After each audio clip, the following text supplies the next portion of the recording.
कामचोर बहू। कांता बहन की दो बहुएं थीं, बड़ी कल्पना और छोटी प्रिया। कल्पना का जैसा नाम वैसा ही काम। सारा दिन कल्पनाओं में रहती, ना कोई काम करती ना कोई धाम। अरे कल्पना बहू, जरा अच्छी सी चटनी पीस दे, आज कुछ मजेदार खाने का मन है। पेट में जलन हो जाएगी माँ जी बुढ़ापे में, और वैसे भी मेरा काम करने का वक्त शाम का है, अब प्रिया को ही बोल दो। इतना कहकर कल्पना वहां से चली जाती है। कांता कल्पना के ऐसे रवैये से काफी परेशान रहती हैं।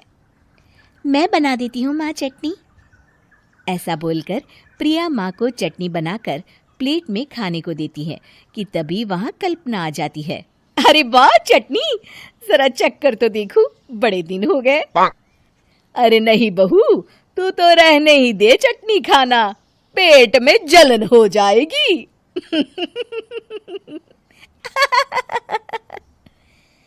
इतना कहकर कांता और प्रिया दोनों हंसने लगते हैं। कल्पना सारा दिन या तो मोबाइल में यूट्यूब देखती या फिर सोती रहती। उसका कमरा भी बिखरा और गंदा रहता। एक दिन कल्पना का पति अशोक उससे कहता है, अरे कल्पना, जानवर भी उस जगह को साफ कर लेता है जहां वो बैठता है, तुम तो इंसान हो, कैसे इतने गंदे कमरे में रह लेती हो? देखो सारा सामान यहाँ वहां बिखरा पड़ा है। ज्यादा अपनी माँ का बोल ना बोलो। हाँ, कमरा तुम्हारा भी तो है, गंदा लग रहा है तो साफ कर लो। पता नहीं तुम्हारे साथ मैं कैसे जिंदगी बिताऊंगा।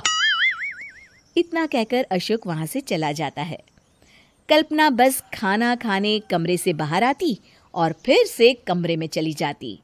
इससे कांता बहन काफी परेशान रहती।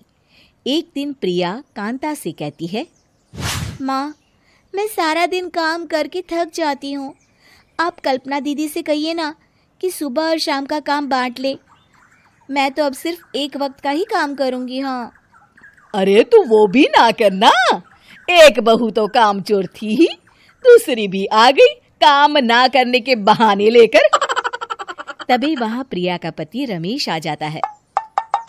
माँ, मैं देख रहा हूँ भाभी कोई काम नहीं करती, प्रिया सारा दिन घर और रसोई का काम करती है, अब कुछ करो ना माँ। कांता मन में कुछ सोचती है और कल्पना के पास जाती है। कल्पना फोन पर मेकअप करना देख रही होती है। कल्पना, तुम सारा दिन बस मोबाइल देखती हो, घर का कोई काम भी कर लिया करो।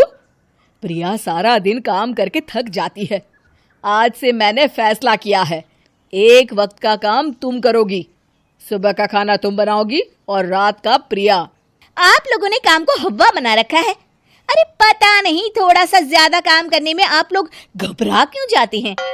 और हाँ, बहुत ज्यादा प्रिया की तारीफ मत करिए मेरे सामने, बड़ी बहू तो मैं ही रहूंगी। मैं कुछ नहीं जानती, कल सुबह मुझे वक्त से खाना चाहिए, रसोई में आ जाना, वरना कल से तुझे खाना नहीं मिलेगा। अगली सुबह कल्पना रसोई में नहीं आती है। वो देर से सोकर उठती है और बाहर आकर कहती है, अरे भूख लगी है, आज खाने में क्या है? इतनी देर हो गई, आज किसी ने मुझे उठाया भी नहीं, पता नहीं कहाँ है सब। कल्पना को घर में कोई नहीं दिखता।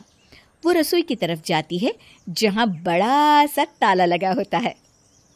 अरे रसोई में ताला? ओ, मैं तो भूल ही गई थी, माँ ने आज से सुबह का खाना मुझे बनाने को कहा था। हे भगवान, इतने लोगों का खाना बनाना क्या आसान है? तभी घर के सारे सदस्य बाहर से वापस आते हैं। वाह माँ जी, मजा आ गया छोले भटूरे खाकर। मेरे मुंह में तो अभी भी स्वाद आ रहा है। अरे कल्पना, तेरे भरोसे रहते तो हम तो भूखे ही रह जाते। कल्पना को बहुत गुस्सा आ जाता है। अब बहुत हो गया, आज से मैं अपनी रसोई अलग कर रही हूँ, मैं अपना खाना खुद बना लिया करूंगी। कल्पना अपनी रसोई अलग कर लेती है, पर आए दिन उसका देर से उठना और काम न करने की आदत से वो भूखी ही रह जाती थी।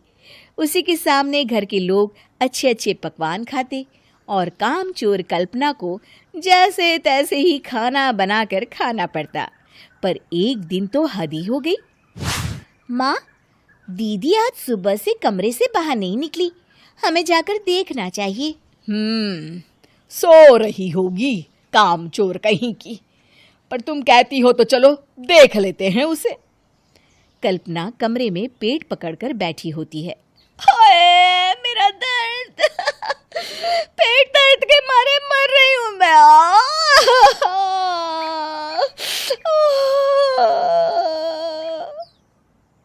अरे दीदी, क्या हुआ? पेट में दर्द क्यों हो रहा है? डॉक्टर को दिखाया आपने? माँ। कल्पना खड़ी होती है और माँ जी के पास आती है। मुझे माफ कर दीजिए, अब से मैं सारे काम में मदद करूंगी, कभी आलस और काम चोरी नहीं करूंगी। हाँ हाँ, वो तो ठीक है, लेकिन अचानक क्या हो गया जो तू काम करने को तैयार हो गई? कामचोर कल्पना। माँ, लगातार बासी और उल्टा पुल्टा खाना खाने के कारण मेरे पेट में इन्फेक्शन हो गया है। काम न करना पड़े इसलिए मैं 2 दिन का खाना एक दिन ही बना लेती थी। बासी और खराब खाना खाने के कारण लेने के देने पड़ गए। पेट में दर्द हो रहा है। चलो अच्छा हुआ, देर आए दुरुस्त आए।